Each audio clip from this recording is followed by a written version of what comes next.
You know, people, when they think about a Trump voter, they usually think about like a white dude with like a red hat on and a pickup truck, and y'all are not that at all. So Donald Trump's team went in, they took down Harriet Tubman's picture for a quick minute. They're trying to like knock out the black museums. What does that have to do with the price of eggs, and how does that impact you? In some ways, it's a slap in the face. In other ways, I don't care. I care more about. Oh my God. And some of his black Trump supporters. So, that's a perfect segue. So let's get into this. They, I guess, sat down and talked to, I think, 3 people and asked them some of the things that they liked about Trump's first 100 days, disliked, and if they could do it all over again, would they vote for him? Let's take a look at that. We started off the broadcast tonight with the president's cabinet shakeup, and that's, of course, only a fraction of what's unfolded over the last 102 days of the second Trump administration. The question is, what are voters making of it all? CNN's Van Jones has been talking to Trump supporters dating back to 2016. He is, as you know, a Democrat who is a former senior advisor to President Obama. For tonight's report, he met with a small group of black voters, a man and a woman from South Carolina and another woman from North Carolina, all of whom voted for President Trump. CNN's exit polling shows Mr. Trump got 8% of the black vote in 2016, and that grew slightly into the teens over the next 2 elections. Here's Van's report from Greenville, South Carolina.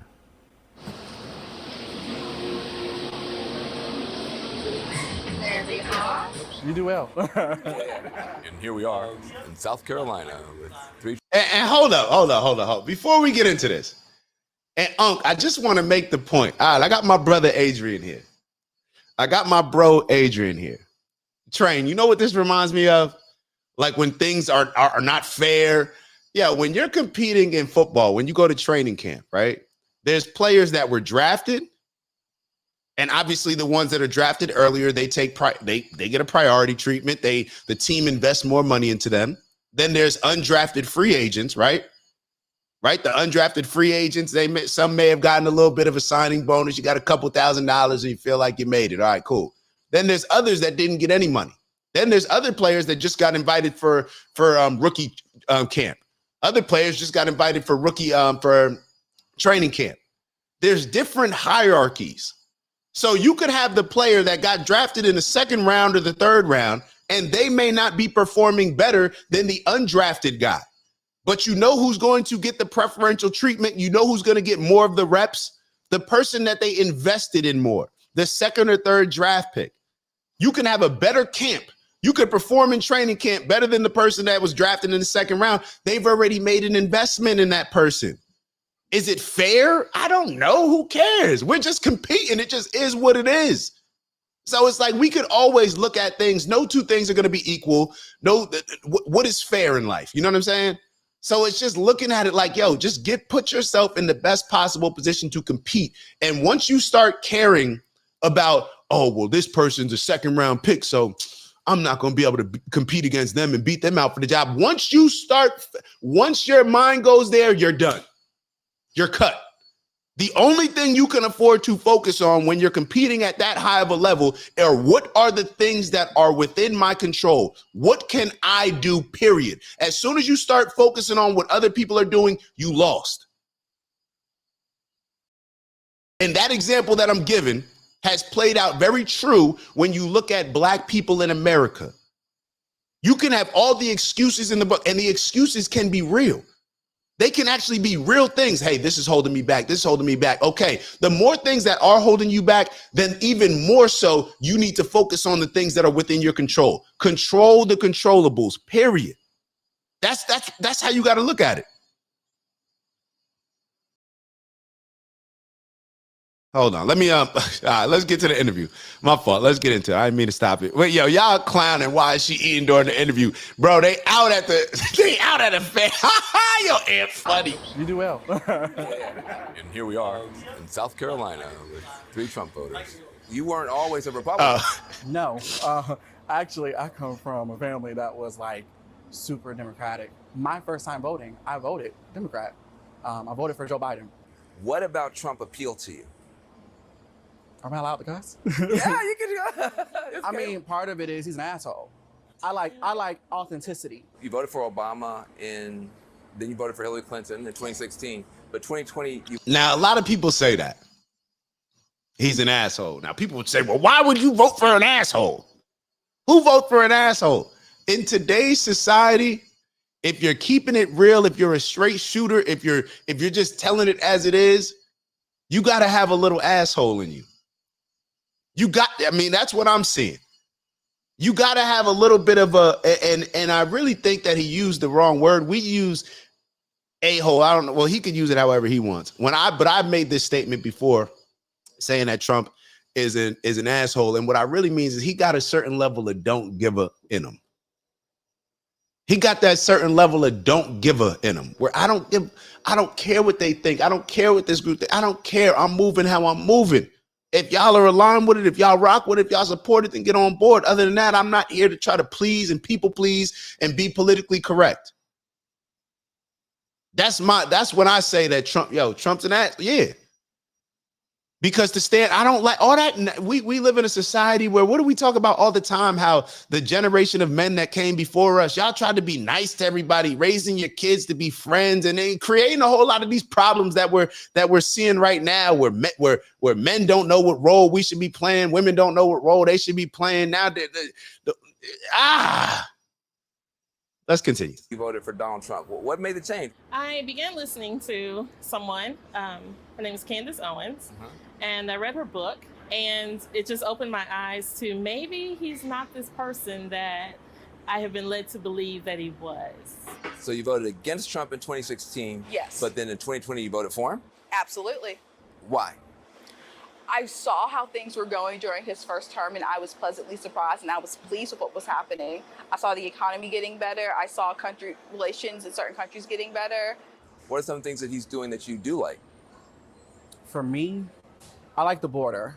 I just don't like the idea of someone coming here illegally and getting benefits that can serve my community.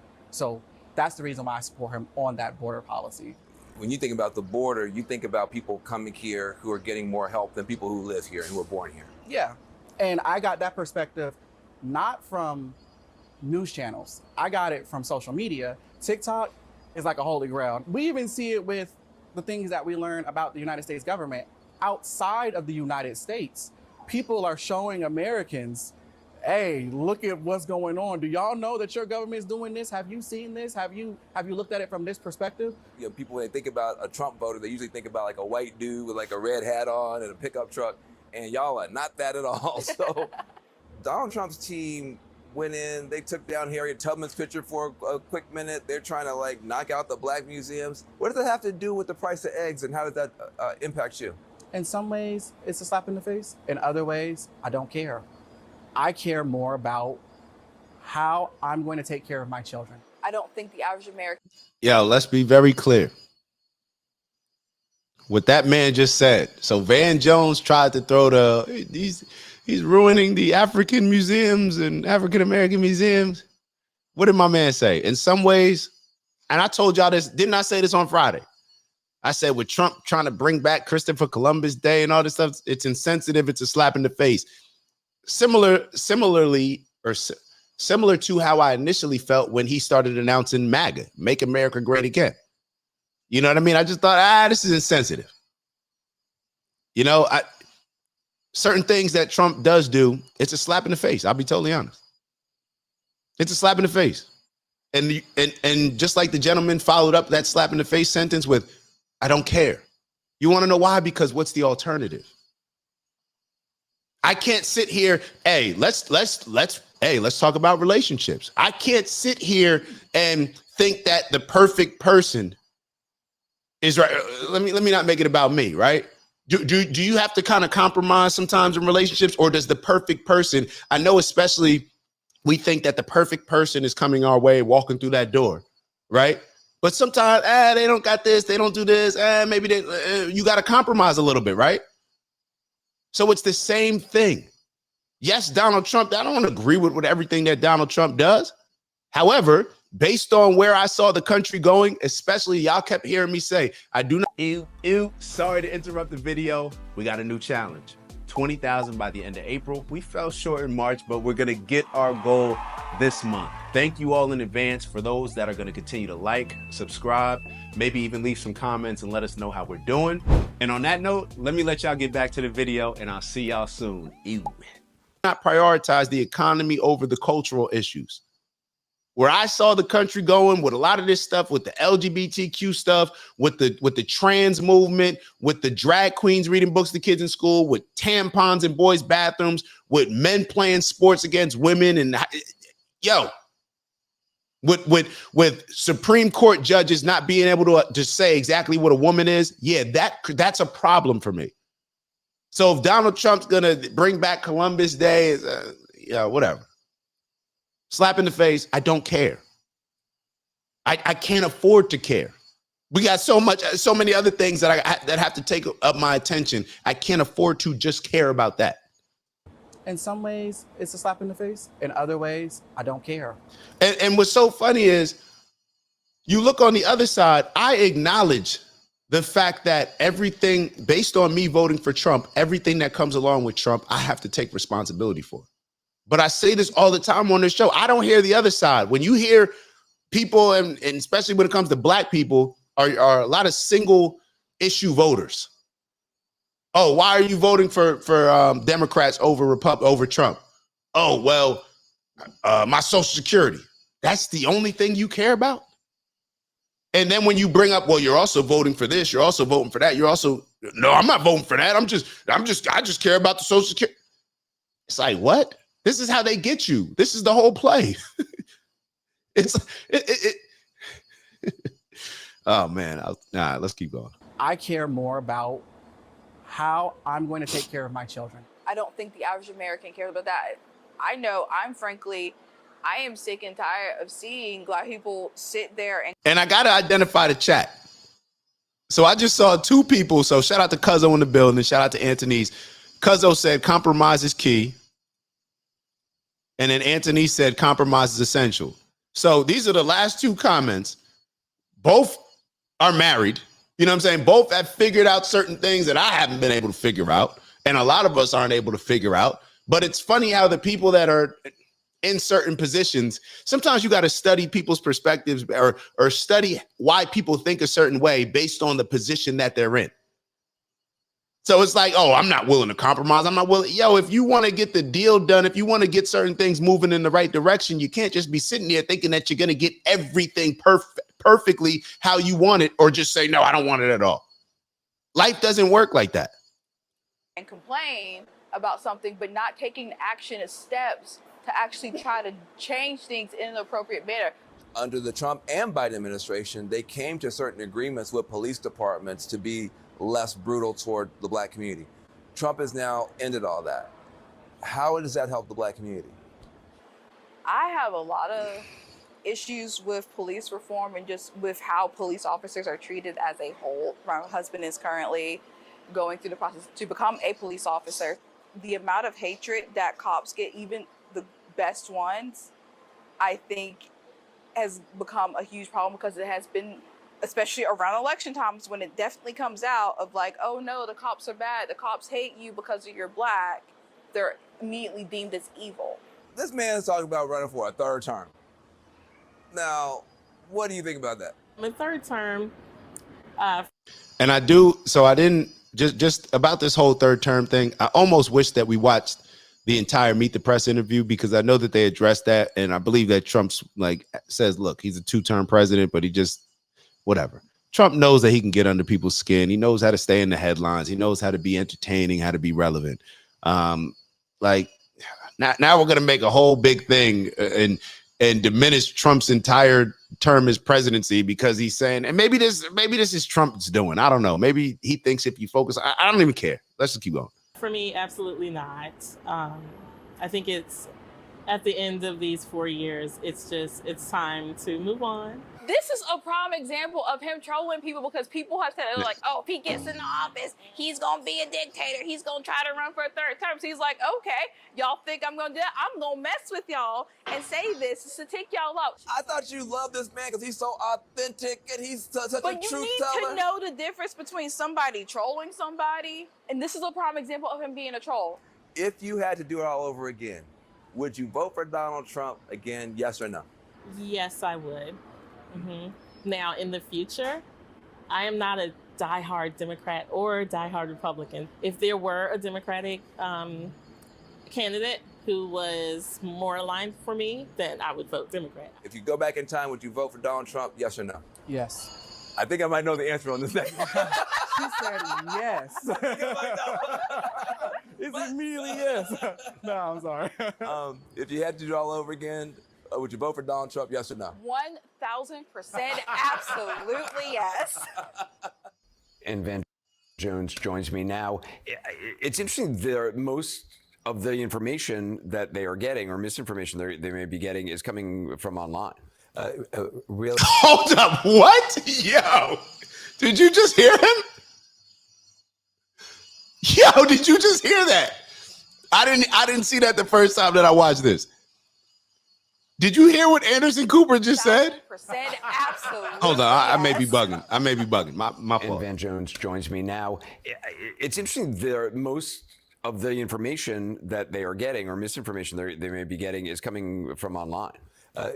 Really? It's interesting that most of the information that they're getting, or misinformation they may be getting, is coming from online.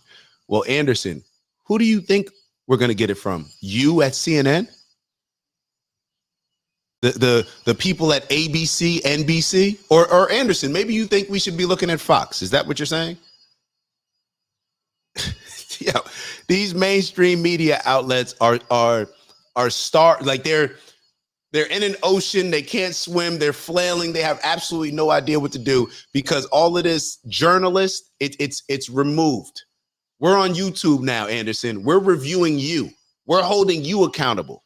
We're reviewing your videos and pointing out the weirdo stuff that you're doing, just like you just did just now. Really 100%. The thing that surprised me the most was how much social media is dictating, especially the younger guy. You know, he said, look, I'm learning all this stuff about America that I didn't know. I'm like, where are you learning from? TikTok. China. Guys, you're a Republican and you're taking the Chinese narrative about your own country. This is so disingenuous. Oh my God. So Van Jones just tried to sit here and say, because TikTok is a Chinese company, you should trust the American mainstream media outlets like CNN more than TikTok.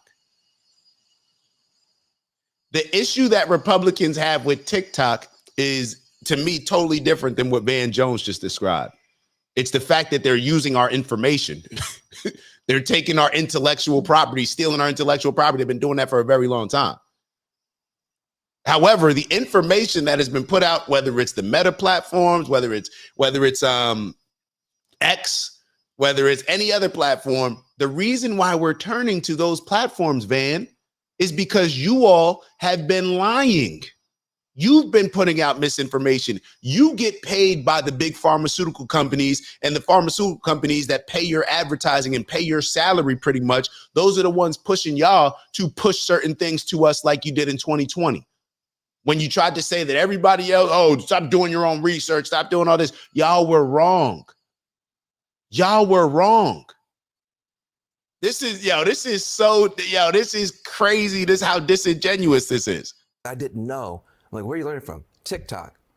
China. Guys, you're a Republican and you're taking the Chinese. Yo, this is despicable. From what Anderson Cooper said in the beginning, and Ant, exactly what you said, went straight to these niggas dumb.